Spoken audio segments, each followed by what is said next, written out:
Friends, I welcome you to my channel. Before listening to this story, I will ask you to like and subscribe. It is not difficult for you, but it is pleasant for me. And we're starting.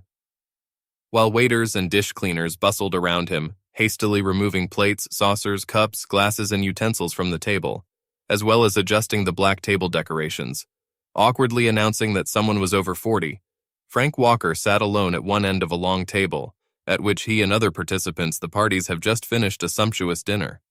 A little further away from him sat another couple, also busy with their phones. And at the opposite end of the table, several people were standing in a circle, talking and laughing. But apart from Frank and these few stragglers, the dining table was empty as the rest of the party went to the bathroom to make a phone call, or just stretch their legs before serving dessert, after-dinner drinks and coffee, and the party resumed. But Frank wasn't on the phone at that moment. He wasn't thinking about the party and the wonderful dinner they had just finished. And I certainly wasn't thinking about the birthday cake that the waiters would soon bring to the table. Instead, Frank was thinking about the handwritten note that the waiter had shoved at him. Be on your guard. Marc Lavalier is going to steal your wife. And beware of the two men with him, they will take you away if you try to stop him. He plays his wife-stealing game here very often. It looks like you've been the victim of his game this week. There is nothing we can do except warn you and advise you and your wife to leave immediately. I'm sorry to bother you. The note was unsigned, but it was clear between the lines that it came from the management of the restaurant and the hall. The warning was ominous, and after reading the note and then rereading it again, he paid more attention to his wife, who was on the dance floor with Marc Lavalier again. And now it bothered him that the second time they moved to the end of the dance floor and practically disappeared from his field of vision. But he caught a glimpse of them, and that was enough to realize that Lavalier was holding his wife very tightly, and she seemed to be enjoying what was happening. Since they came to the party, Marc Lavalier has repeatedly approached their table and asked his wife to dance. Frank didn't mind, and Brooke accepted his invitations every time. But now Frank was tired of Lavalier dancing with his wife, and this note finally confirmed his decision to go out on the dance floor and wedge himself between them. But as soon as he got up from his chair, the song ended, and he saw Lavalier and Brooke leaving the dance floor. Reassured that he would not have to make a scandal, Frank sat back down and waited for Lavalier to escort his wife back to the table. But this time, instead of bringing her back to the birthday party, they headed to Mark's table, where they stood and talked for a few minutes. Frank was watching them. After a few minutes, Lavalier walked away from Brooke and his two friends, and Frank thought that Lavalier was leaving the restaurant and the hall. As Lavalier headed for the exit, Brooke impassively approached Frank, picked up her purse, told him she was going to the bathroom, and then turned and walked away. But after taking a couple of steps, she stopped, turned around, and with an unusual expression on her face told Frank that she loved him and would see him later. Then she turned around and continued walking in the direction of the toilets. Watching his wife move through the restaurant towards the hallway where the toilets were, Frank realized that there was something wrong with the way she said she was going to the toilet. And it seemed strange how she stopped and told him that she loved him and would see him later. Her behavior was not like the behavior of someone who goes to the toilet. On the contrary, she looked and behaved like someone who leaves to do something else, and not just go to the toilet. Frank got up from the table and followed her. He had not taken more than a few steps when two of Lavalier's companions, as the note had warned, got up from the table and intercepted him. Frank Walker made a living by handling situations for organizations. He worked for corporations. Almost every week he boarded a plane and flew somewhere to another country, where he put in order enterprises and other types of organizations that had gone off the rails and got into some kind of inverted administrative, operational, or financial situation. Almost every day, Frank dealt with selfish and overbearing senior executives, officers, directors, and senior managers who had achieved their position through politics, bribery, lies, deception, bullying, and intimidation. Almost every day, Frank had to deal with irreconcilable managers and executives who blackmailed and terrorized employees and prided themselves on being just ruthless. When Frank entered these situations in order to make changes that affect people's lives and livelihoods, he often faced confrontation, intimidation, and even threats. He was once threatened by a cartel because he was working on a project to transfer an American manufacturer from Mexico back to the States. Frank did not back down from their threats, and his client moved to Alabama. Frank was good at his job and excelled in situations where he was threatened. Most of all, he liked to fight against egoists, power seekers, ruthless and dangerous. In fact, it was his game. Therefore, when Marc Lavalier's large and athletic but young and naive comrades confronted him, it took Frank only a few moments to turn the situation around so that they felt threatened. Never in their short young lives had anyone explained to them the consequences of their actions the way Frank had explained them, and they didn't hesitate for a second, stepped aside, letting him pass. So now that Marc Lavalier's friends were out of the way, Frank hurried after Brooke, and when he caught up with her, she was almost at the back exit of the restaurant and the hall. "Brooke!" he shouted. Either she didn't hear or she ignored, but she didn't stop and continued walking towards the door. Frank quickened his pace, closed the distance between them, and called out again, "Brooke, where are you going?" This time Brooke stopped, turned to face her husband, looking annoyed, and demanded, "Frank, what are you doing here?" Frank looked at her and saw that there was something wrong with her behavior. She was cold to him, and obviously annoyed that he had caught up with her. "I'll ask you the same thing. What are you doing here?" he asked. Brooke thought for a few moments before answering. "Frank, I want to," she said, but stopped in mid-sentence. Frank looked into her eyes and asked again, "Where are you going?" Brooke looked away from Frank and thought, "Damn, this shouldn't have happened. He shouldn't be here." "Frank." Brooke started to speak again but stopped, because she needed to think about what she was going to tell him. She knew there was no point in lying. She had to tell him the truth. She had to tell him where she was going. But it would be awkward for her, and painful for Frank. Earlier that evening, Brooke met Marc Lavalier by chance. On her way back from the bathroom, she passed by Marc's table. He noticed her, got up from the table, politely stopped her, introduced himself, and for a few moments had a small conversation with her. Brooke then continued to her table and joined Frank and the rest of the party. A little later, when the party was in full swing, a musical group came out and began their first session of the evening. Then, shortly after the band started playing, Marc Lavalier came up to the guest table. Of course, everyone was delighted that a local football player and a sports celebrity came to visit them. He was friendly, introduced himself, shook hands with all the party participants, took some selfies and signed some autographs, and then invited Brooke to dance. Brooke was shocked and refused him, but Marc was gentlemanly insistent. The other party members encouraged her, and Frank did not refuse, so she reluctantly accepted his invitation. Needless to say, Brooke felt apprehensive when Marc led her from the party to the dance floor. But once on the dance floor, Brooke discovered that dancing with Marc was an experience she couldn't even imagine. He was young, handsome, courageous, a professional athlete, and knew how to dance. And while she was dancing with Marc, he was touching her the way she liked to be touched. He hugged her the way she liked to be hugged. He talked to her the way she liked to be talked to. He was saying what she liked to hear. Marc endeared her to him, and she never refused his invitations to join him on the dance floor again. And as the evening went on, after a few dances and more comfortable communication with each other, her attraction to him became stronger, and it was, unmistakably, a sensual attraction. Then, at the end of the evening, there came a moment when he led them across the dance floor into the shade. There he hugged her, kissed her, groped her, and said that she should, simply must, be the perfect love machine, and he should possess it. He said that he would accept no refusal and invited them to leave and go to his house, where they would have each other in privacy and comfort, without any prohibitions. And he vividly described to her how they would spend a night of debauchery, how he would raise her beauty to a level of eroticism that she had never experienced before. It will only be one night, but she will remember it for the rest of her life. Brooke was bewitched, and after the dance, while having dinner with Frank and the other party members, Brooke reflected on Marc's proposal. She was uneasy at the thought of leaving Frank and the party and going to his house with a practically unknown man. But the exciting thought of spending the night with Marc Lavalier sent a shiver down her spine, and she realized that, without a doubt, she wanted to go with him. But Brooke faced a dilemma. She was always loyal to Frank. I never thought about cheating in their marriage. But this does not mean that handsome and attractive men have never attracted her attention. Of course they did. Human nature is such that it is attracted to trophy specimens of the opposite sex, and maybe the same sex. But for Brooke, it was always just glances, not touches. Until tonight. Tonight she wanted to touch Marc, and she wanted Marc to touch her. But obviously that meant she would be unfaithful to Frank. He would break his vows, betray his trust in her. Therefore, she needed to justify what she was going to do. She needed a good reason for her infidelity, a rationale she could live with tonight and beyond, and which she hoped Frank would accept as much as he could. So she decided that she would go with Mark because he is special. He is not an ordinary man. Rather, he is a professional athlete, a star player, a local and national sports celebrity.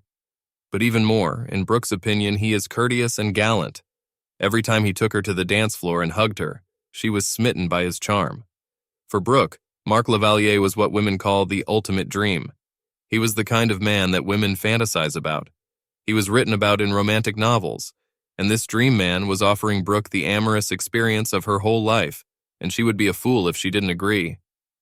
And she reasoned that Frank would also see this as an opportunity for her whole life, and she would understand why, for this one time, he should look the other way and let her have an experience with this special man. Of course, he will be angry, but he will accept it, because he is not just her husband. He is her best friend and soulmate, and wants her to have this special experience with Mark. Brooke was pleased with her thoughts.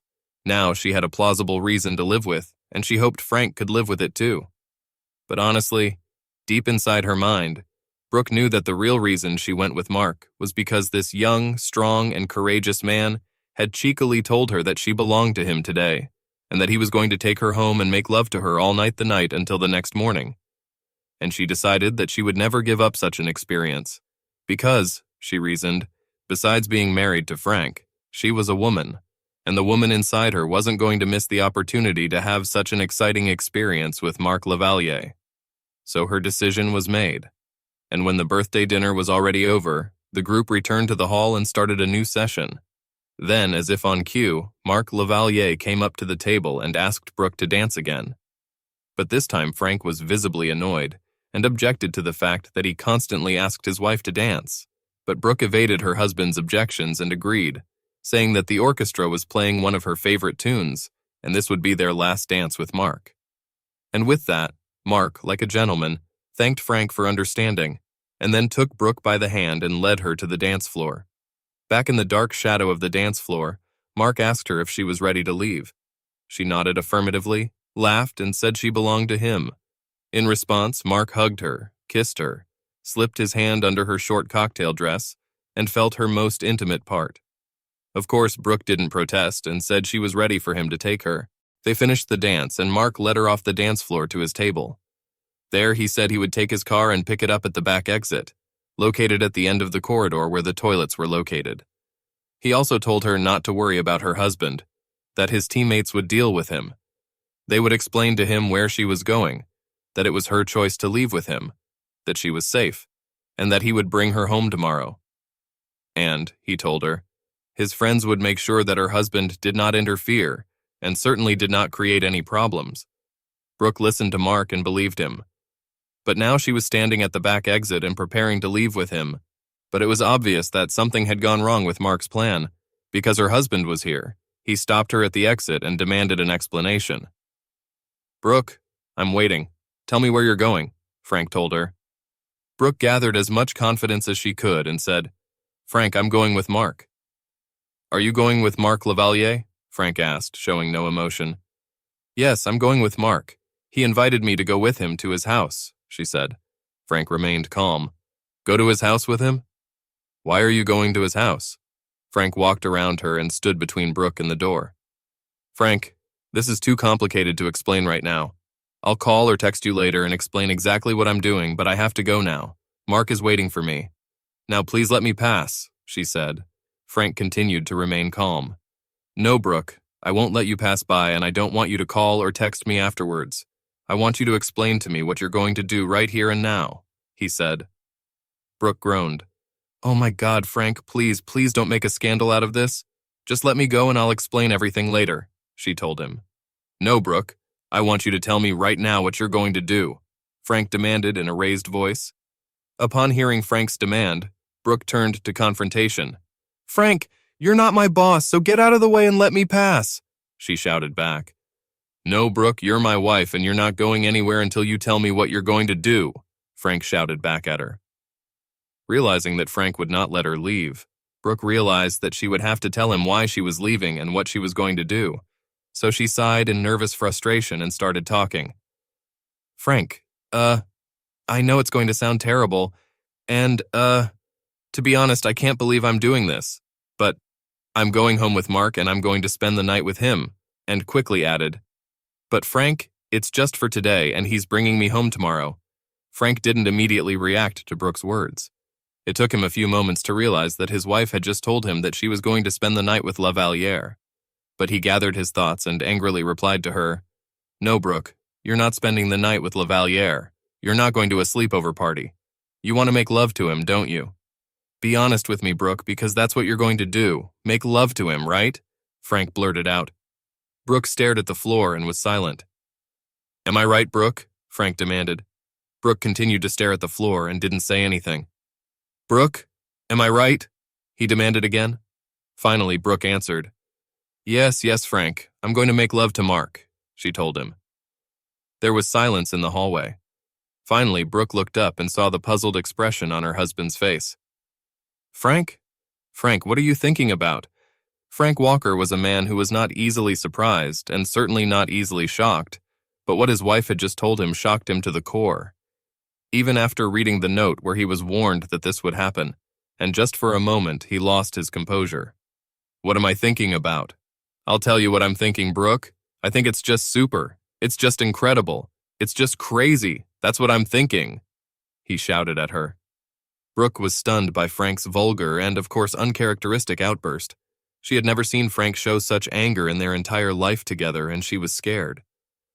Oh my God, Frank, I'm sorry, Brooke said, still looking at the floor. She couldn't bring herself to look into his eyes. Frank regained his composure. Why, Brooke, why are you doing this? Frank demanded. Frank, I know this is going to sound crazy to you, but just listen. I'm listening, he said.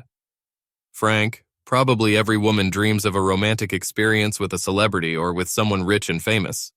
Frank interrupted her, sarcastically saying, Let me guess, Mark La Valliere is your Prince Charming from fairy tales, or he's your fucking knight in shining armor. Please, Frank, don't laugh at this. Come on, Brooke, tell me the rest of this tale. Frank, this is every woman's dream. Mark is not just any guy. He is a man of a special kind. He is a real man, a star, and a celebrity. I want to experience what every woman dreams of. So please, Frank, please show me that you love me and you won't mind me experiencing this, she begged her husband. Frank was trying to control his emotions and cope with an incredible situation. Okay, so you're going to La Valliere's house tonight and making love to him. And tomorrow he will bring you home, and we will just meet and continue to be a happy married couple, as if this affair never happened. Is that what you want to tell me, Brooke? Frank asked. This is not an affair. It's just one night, and yes, tomorrow I'll be home, and my dream will come true. And I will be happy, and you will be happy that you supported me and allowed me to have this experience. And we will move on, she replied. She hoped Frank believed what she was telling him, but when she looked at him, he rolled his eyes and looked at her in a way that she couldn't believe what she was saying. Seeing the look on his face, Brooke realized that things were not going the way she had imagined. So you're throwing me aside to make love to your handsome prince, who is much better than me, he said. Damn, Brooke, I'm in a lot of pain. Are you saying that I'm not special? Are you saying that I'm not a real man? No, I didn't say that and I didn't mean it, she exclaimed in panic. Well, Brooke, then what did you mean? He asked her. Frank, you're special, you're a real man, but… Frank interrupted her. But I'm not a fucking professional football player and a celebrity who actually knows the secret to satisfying a woman. Are you telling me that, Brooke? Brooke stared at the floor. There's more to it than that, she said. Then what's the matter? Are you tired of me? Are you tired of me? No, Frank, you're the best. But, Frank interrupted her again. I'm the best, but you still need someone else, he said. Yes, she said, looking at the floor. So tonight you discovered that the one you need is Mark La Valliere? Yes, she said, still looking at the floor. So you're going with Mark La Valliere and spend a fabulous night of love with him. This is not love. I don't love him. But yes, I'm going to make love to him and have the experience that many women dream of, she said with some certainty and self-confidence. But she quickly added, Frank, I'm not giving up on you. You're my husband, and I'll never give up on you. But tonight I won't be with you. I'll be with Mark. And I hope not. I beg you, please understand my feelings and needs. And please, Frank, I beg you, please don't turn this into an unpleasant scene, she said. Frank took a deep breath. Why, Brooke? What makes you think that I can agree that you will make love to another man, and then come back to me, as if there is nothing wrong with that? He asked. Because you've always treated me with an open heart. And he always treated my emotions, feelings, and needs with understanding and attention. And I hope that when you realize how special this night with Mark is for me, you will control your anger and deal with it like a sane, experienced, sophisticated person, she told her husband. Can I handle it? Can I handle it? Please explain to me how I'm supposed to handle the fact that you're going to be in Mark Lavalier's bed tonight and he's going to take you. How can I stand tomorrow when he drives up with you in his car and I find out that you two were close, not just once, but all night?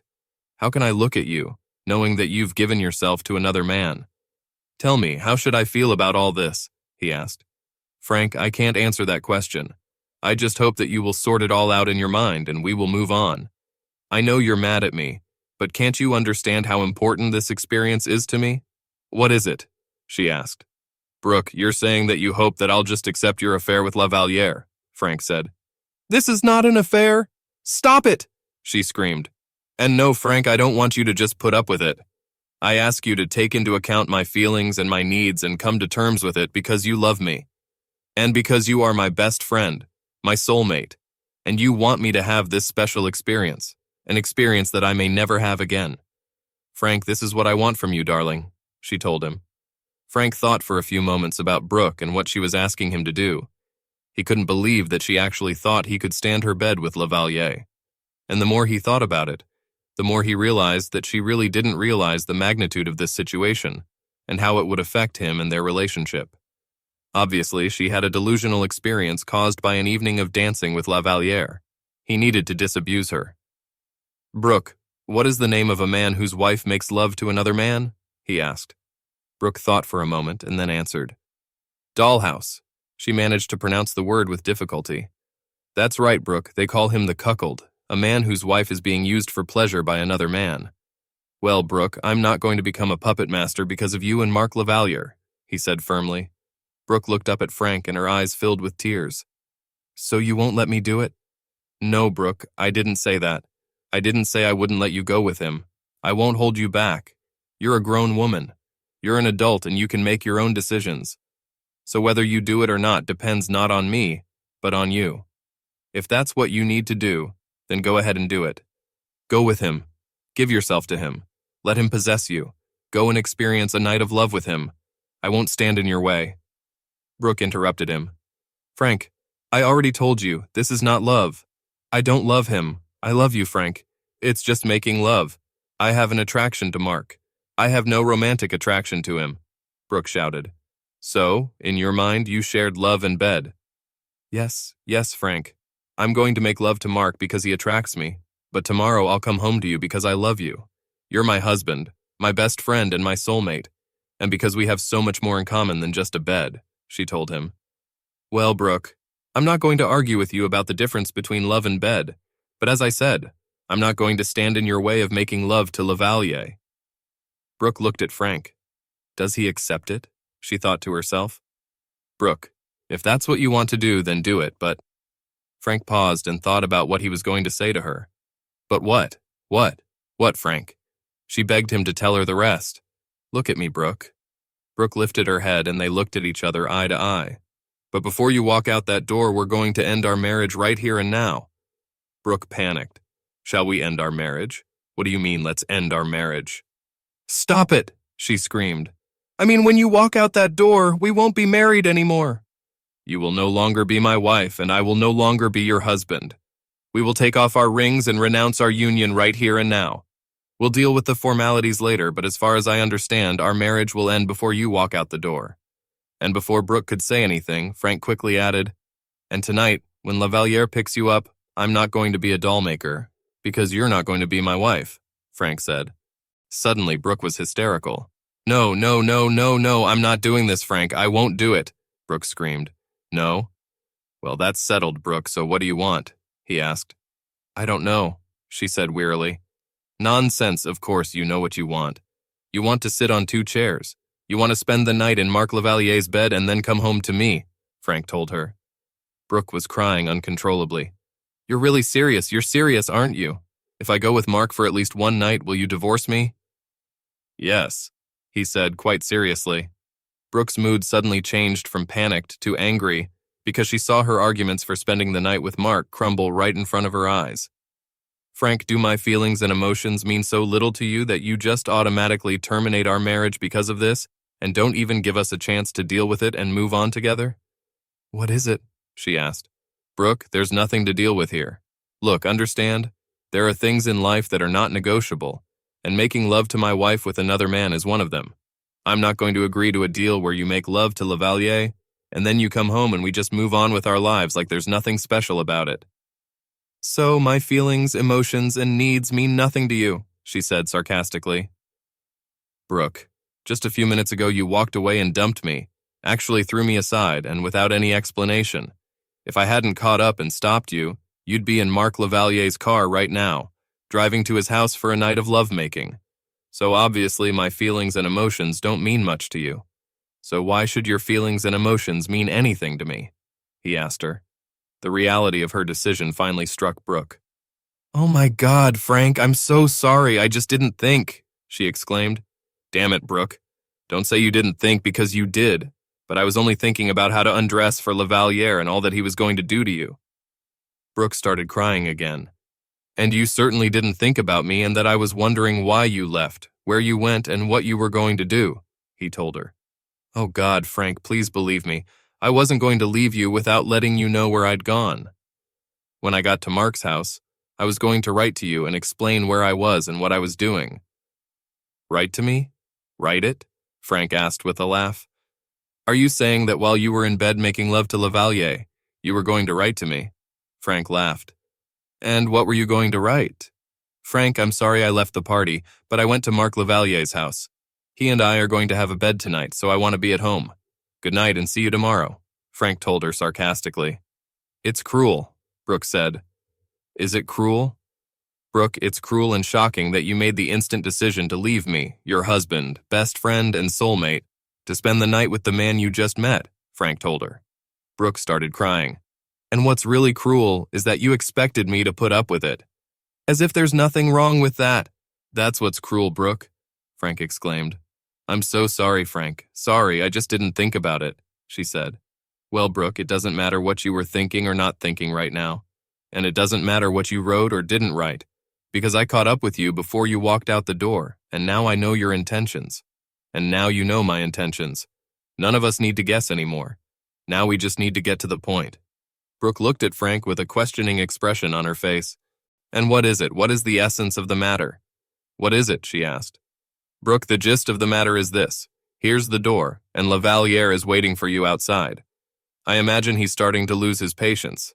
That's your decision, Frank said firmly to his wife, with whom he had lived for 12 years. Brooke didn't hesitate for a second. Frank, I'm not going out that door. I'm not going to leave you for him. I'm not going to give up our life together for him. I'm not that stupid, Brooke told him. Frank studied her. Well, 15 minutes ago you were determined to walk out that door and go with him, so what has changed, or has anything changed besides the fact that you don't want to get a divorce? Frank asked. I mean, can I believe that your frantic desire to make love to Lavalier has suddenly disappeared? Or are you going to wait until next week, when I'm in Europe, and then sleep with him? No, what makes you think that? Brooke screamed. Are you going to cheat on me behind my back? He asked. No, I've never cheated on you. I would never cheat on you. I love you, she screamed. Well, you were going to cheat on me tonight. If I hadn't stopped you, you would have cheated on me right now. For the second time in a few minutes, reality hit Brooke right between the eyes, and she found herself face to face with what she had decided to do to Mark. Oh my God, no, what was I thinking? She screamed. So what happened? He asked. I don't know. I don't know, Frank. I'm so confused. I don't know what came over me that I thought I could go with Mark, and it wouldn't be a sin and you wouldn't mind, she said.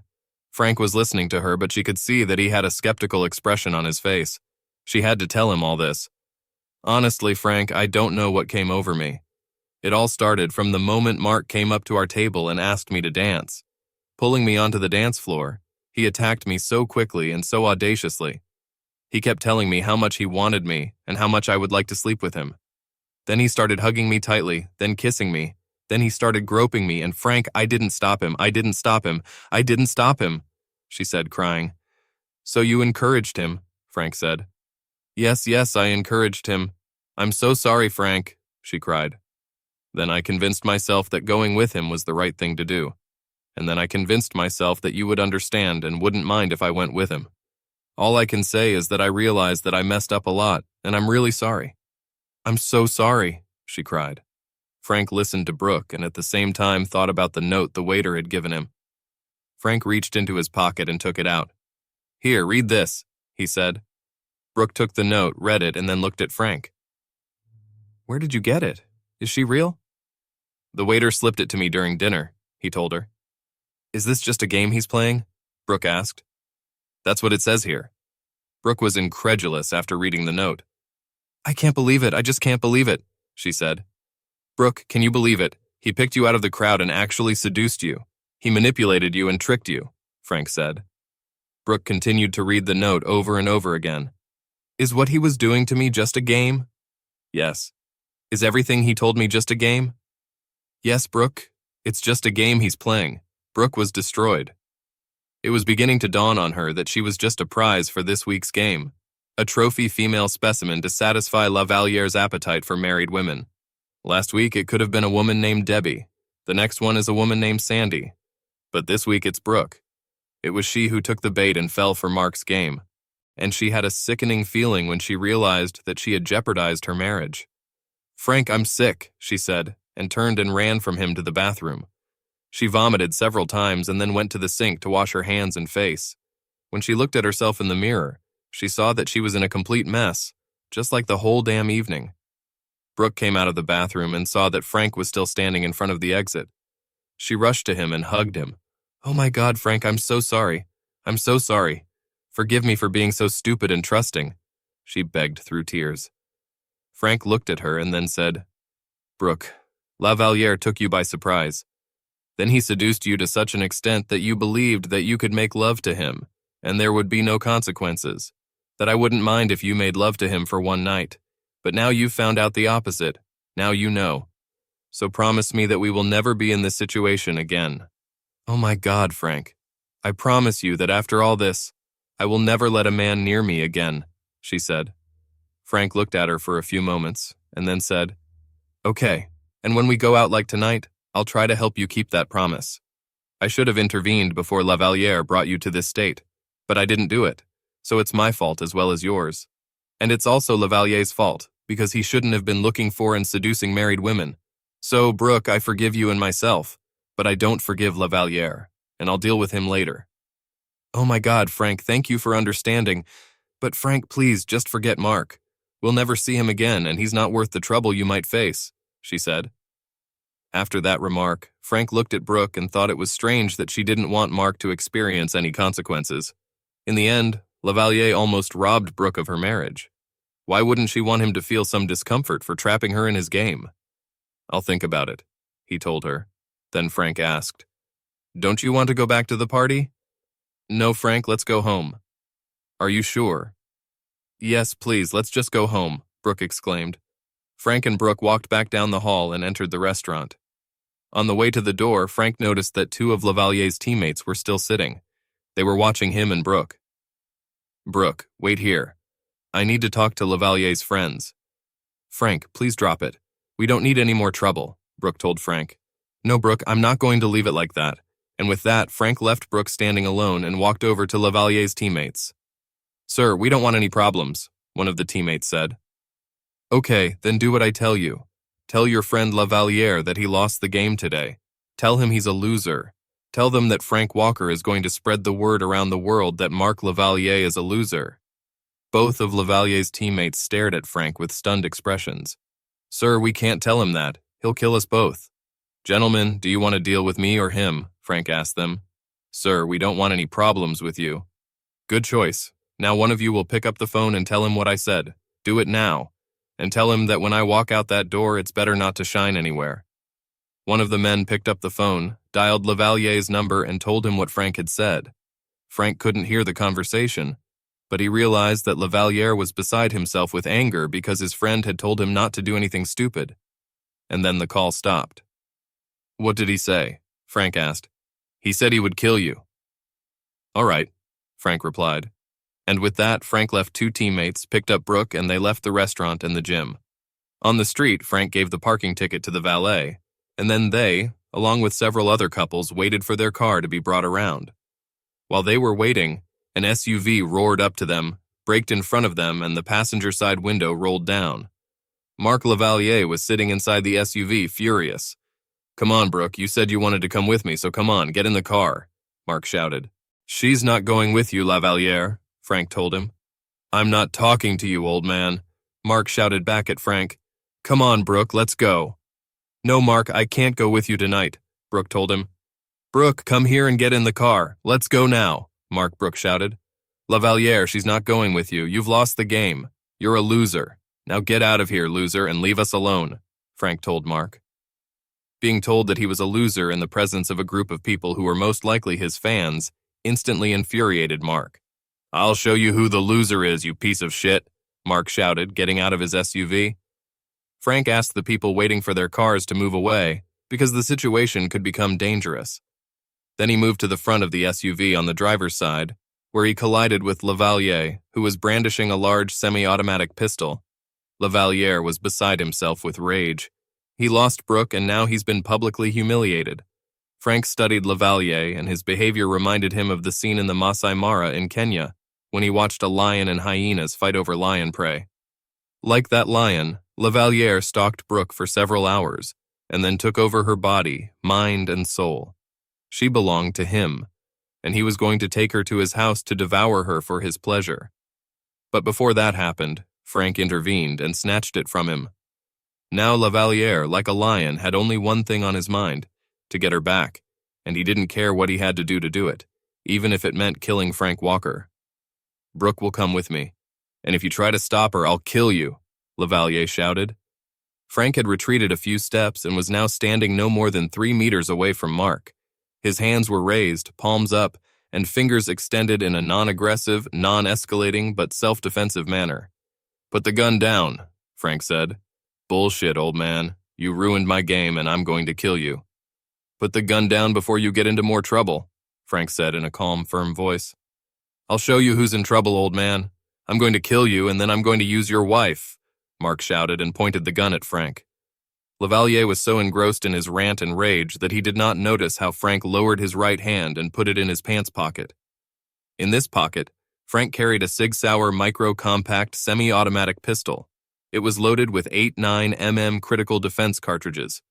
1 round is in the chamber, and 7 rounds are in the magazine. Frank had a license to carry a SIG pistol, and he regularly practiced using it in self-defense situations like the one he was in now. Frank had not had to shoot a man for many years, but when he served in the army, he participated in combat and actually killed several people, and with a pistol and at close range. Therefore now, faced with the armed and aggressive Mark Lavaliere, the memories of that experience came flooding back to him, and he instinctively understood how he needed to act in this life-threatening situation.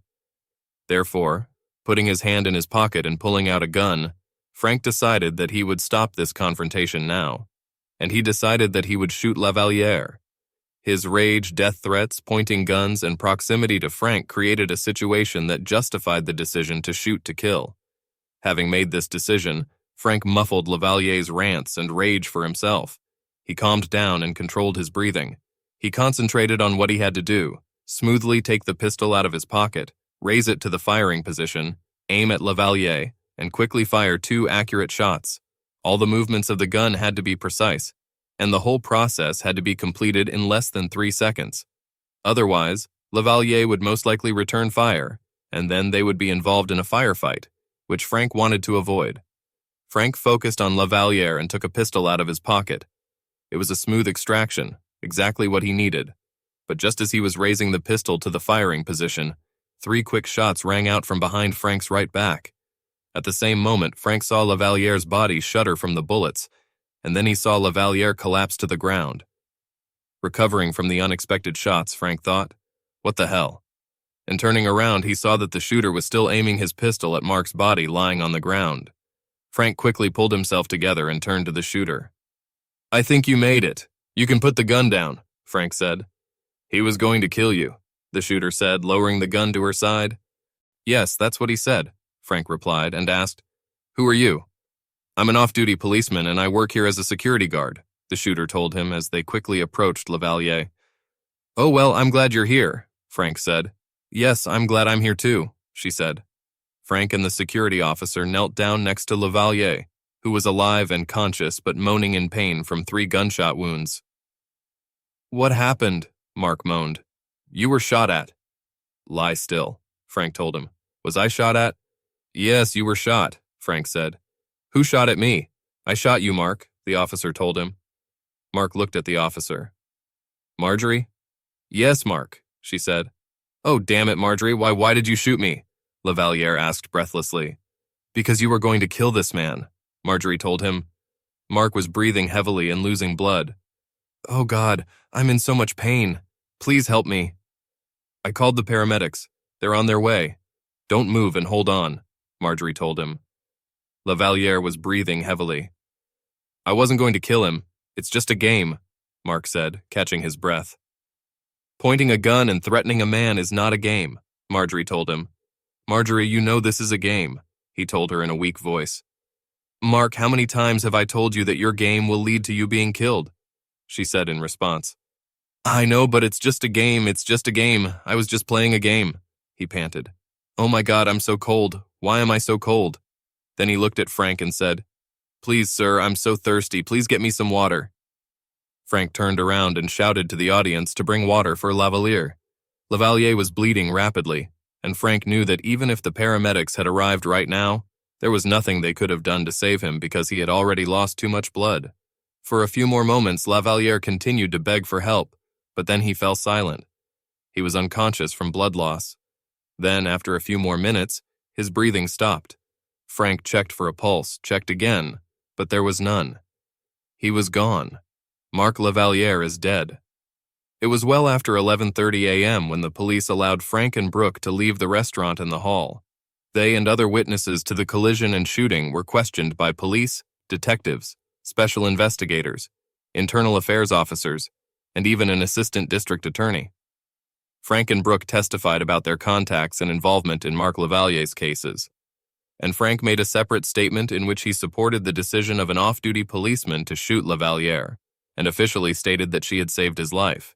But finally, after an evening that began simply by attending a birthday party and ended with them being involved in the murder of a local sports star, Frank and Brooke were returning home. They rode in silence for a while, neither of them saying a word. Finally, Brooke broke the silence. "Frank," she said. "Yes," he replied. "Are you disappointed that you didn't kill him?" "What is it?" she asked. Without hesitating for a second, Frank replied, "Yes." Brooke thought about his response and how his reaction was instant and unconditional, and she heard the anger in his voice.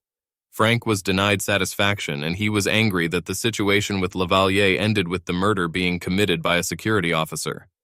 When Mark ran into them in front of the restaurant, Brooke knew without a doubt that this was now Frank Walker's game. And I knew that, most likely, it would not end well for Mark. Lavalier was a young star with an excessive ego, a short temper, and a gun, whereas Frank Walker was an experienced corporate official who earned his living by destroying powerful men and women. And he was furious that this grown man playing children's games had the audacity to try to steal his wife right in front of him. And there was no way Lavalier could avoid the consequences. Brooke knew perfectly well that Frank was armed, and she knew that he had deliberately lured Mark into a situation where he would most likely kill him. Telling Mark that he had lost the game and calling him a loser was nothing more than a bait, and of course, Mark fell for it, which sealed his fate. So, for all practical purposes, Brooke knew that Mark Lavalier was dead even before he got out of his SUV. And watching the confrontation between her potential lover and her husband, she was very upset because she was the cause of Mark's death.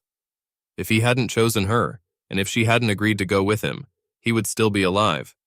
But for some strange reason, fate intervened, and an off-duty officer shot Lavalier, innocently thinking that he was saving Frank's life, but instead depriving Frank of the opportunity to force Lavalier to be punished for trying to steal his wife. But she also saved Brooke from having to live with the knowledge that her husband killed Mark because of her. "Well, I'm glad you didn't kill him," she told him. Because it was better that an officer killed him." "Why?" Frank asked her. "Because we'd be in trouble," she said. "You mean with the police?" "Yes, and with the media," she said. "Yes, if I had killed him, the police and the media would have tried to make a dirty story out of it, but it would have been a clear case of self-defense. He behaved inappropriately. He had a gun, and he pointed it at me. He threatened to kill me more than once, and he was only 3 meters away from me.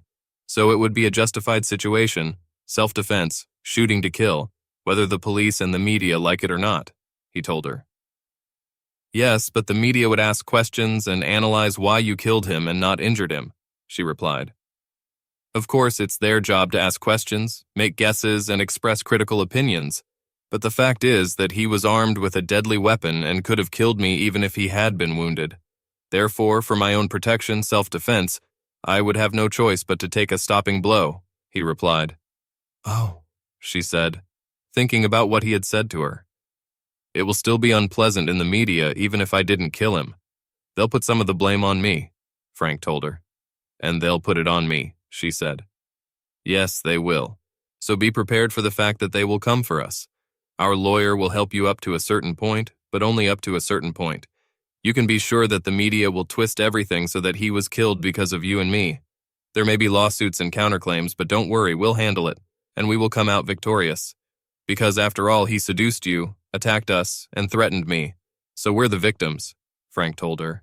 Then he added, "But remember, he was a football star and a local celebrity, and here in our beloved South, football stars are considered gods.